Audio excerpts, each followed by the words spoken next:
Tuchel eyes a new role for Kai Havertz. Dortmund prepared to sell Erling Haaland and potentially Jadon Sancho as well. A quick injury update ahead of the Manchester United game. And another future strike force prodigy in the name of Jarkil Marshall Ratti that could yet again be another Tammy Abraham replacement.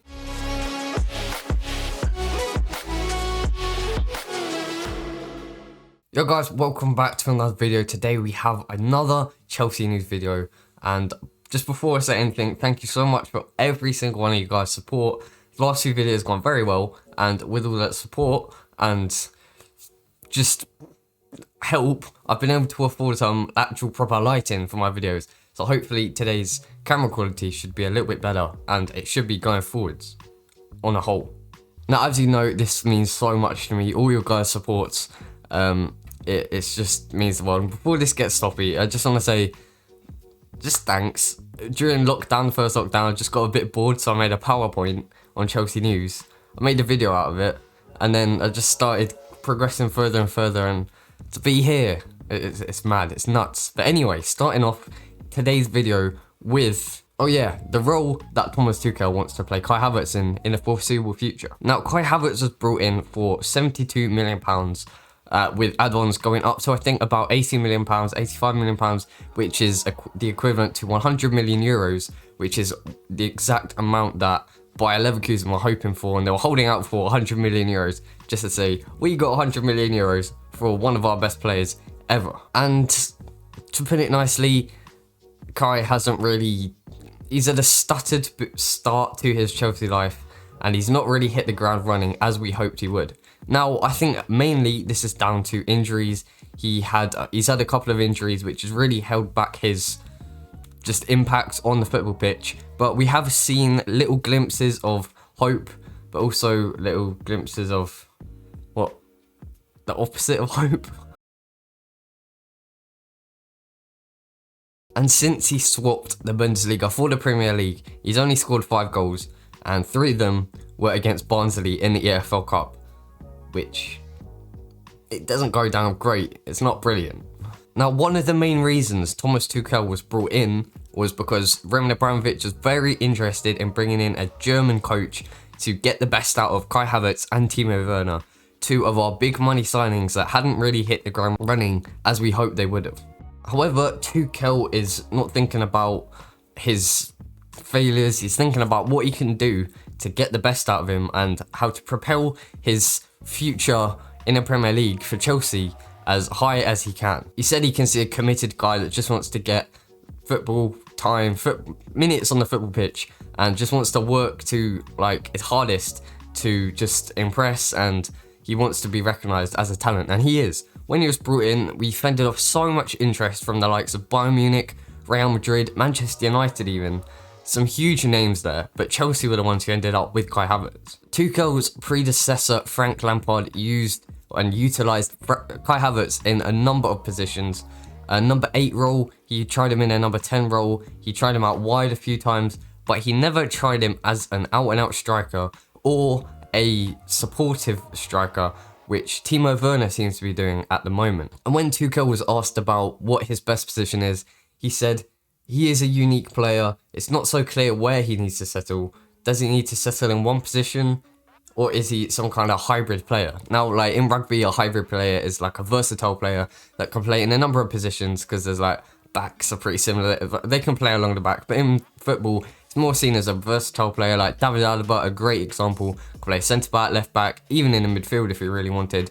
And Kai Havertz is another very versatile player. He can play as a number 8 on the right. He can play as a number 8 on the left. You can play it as a right wing, you can play it as a left winger, or you can play it in the number 10, or like Thomas Tuchel said, today I would say he's between a 9 and a 10, which is a lot more forward than we saw Frank Lampard play. And number 9 is a striker, and number 10 is supportive, like a central attacking midfielder, and between that's like a centre forward, so that's like a Bobby Firmino sort of position. So maybe after coming back from this latest injury, Thomas Tuchel can really play him, and we haven't seen much of Kai Havertz at all under Thomas Tuchel. I know he started the first game, didn't do much, but hopefully Thomas Tuchel can get the best out of him in his best position, which according to him, it's between a 9 and a 10. Now, Borussia Dortmund CEO Hans-Joachim Watzke has encouraged clubs chasing duo Erling Haaland and Jadon Sancho, and we know Chelsea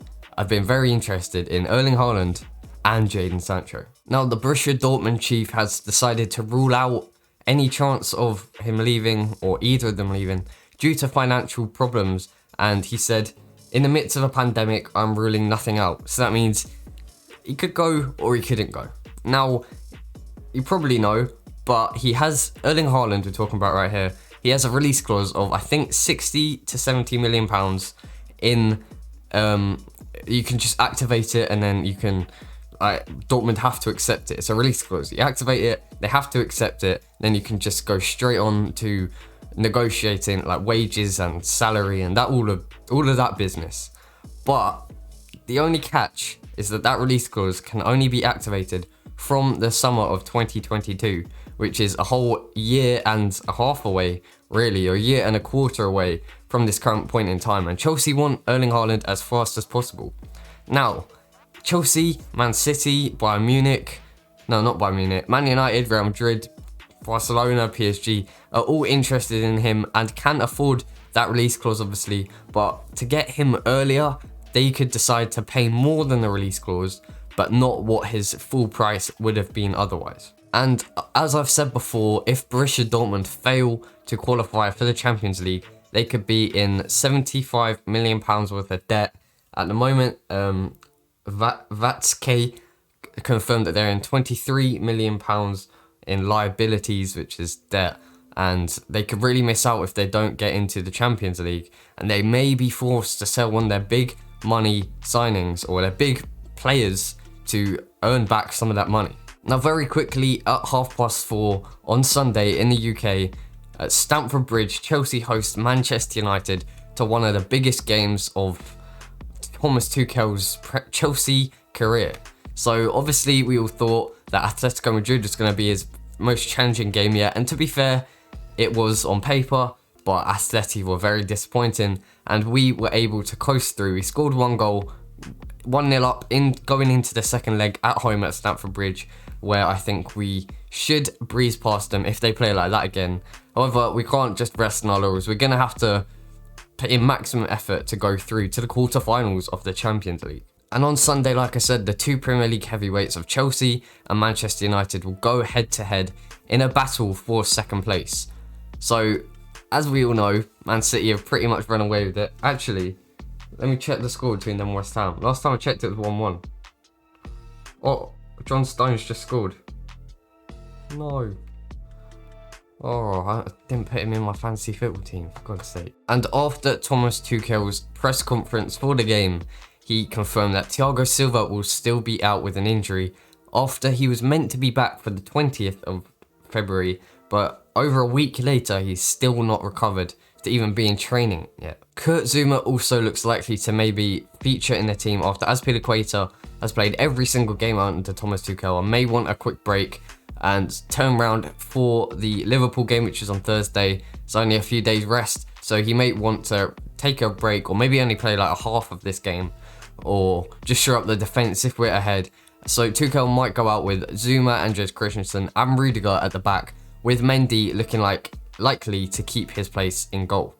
Now, if you want to see the rest of my predicted lineups, after this video I'm going to record my match preview for the game and then I'll premiere it for 6 hours before kickoff, which is 10:30 in the morning tomorrow. So keep an eye out for that. You can set it to notify you when it goes live. You can watch it with me, you can watch it with me while it's premiering, or you can watch it as a video after it's done premiering. So now is on to the main story of today, and I really don't want to get this name wrong. Jarkeel Marshall-Rutty is a Canadian prodigy, 16 years old. Born in 2004, he's not much older than me. Anyway, the striker is highly rated over in Canada. He's born in Canada, plays for Toronto FC? Yeah, Toronto FC. And it looks like Chelsea and Manchester United are both going head to head to sign the Canadian prodigy for the future. Pep Guardiola has also approved of this geezer, and I think he could be a massive star. If Pep Guardiola is approving of a 16-year-old, what's he going to be like in 10 years? He's actually only made one MLS appearance for Toronto FC last year, but no matter, there have been a lot of clubs interested, with the likes of Man City, obviously, Chelsea, Manchester United, Bayern Munich and Juventus all registering an interest, according to Tutto Now, I do think that Chelsea must be one of the most appealing destinations for a future wonder kid, because like you've seen what Mason Mount has done, gone from Vitesse to Derby to carrying Chelsea in the Premier League. Callum Hudson-Odoi is really broken through in the last few years. Tammy Abraham, despite him not really wanting to renew his contract, he's been a major improvement and a great, he's still got a huge future ahead of him. Fikayo Tomori obviously gone on loan to Italy, but Reece James as well. There's so many players that have come through the Chelsea academy and really got the best out of them and are playing week in, week out for Chelsea. And Marcel Ratti may want a piece of that. And I do think either Bayern Munich, Manchester United or Chelsea are the only three that are really promising young players into their first teams. We've seen Scott McTominay, Dan James, Mason Greenwood all break through in the Man United team. We saw Musiala start for Bayern Munich in the Champions League the other day. Alphonso Davies as well. They're the three that I think could really go head to head to sign Marcel Ratti. But you never know. This could be another Tammy Abraham replacement. He's a little bit shorter. He's much more fast. Actually, he's only 5'7", but he's only 16, so he could grow a little bit more in that time. If you haven't seen my video from yesterday, check out my news video. I basically explained the whole thing about Tammy Abraham potentially leaving and Chelsea looking for replacements. If we lose a young future star, then we bring in another future star, and hopefully it doesn't really change much. Yesterday's was on Martin Satriano, and he's a similar built player to Tammy, but this striker, Jarkil Marcel Ratti, could be another future GOAT. Anyway, that is all for today. Thank you very much for watching. Like I said, thanks so much for all your guys' support recently. It means so much, more than you could ever think. Like the video if you enjoyed, to help me out. Subscribe if you're new around here. Make sure you check out my match preview, which will be coming out 10:30 tomorrow, like I said. Thank you very much for watching, and goodbye. Also, the best thing about these lights, if I put these blue things in front of them, oh, it's blue. Look, I'm blue. Like Chelsea blue. Right, ready? Boom. I am blue. Wait, am I blue? Let me check if I'm blue. I am blue. Everything's blue. It's nuts. It's mad. Cheers, guys.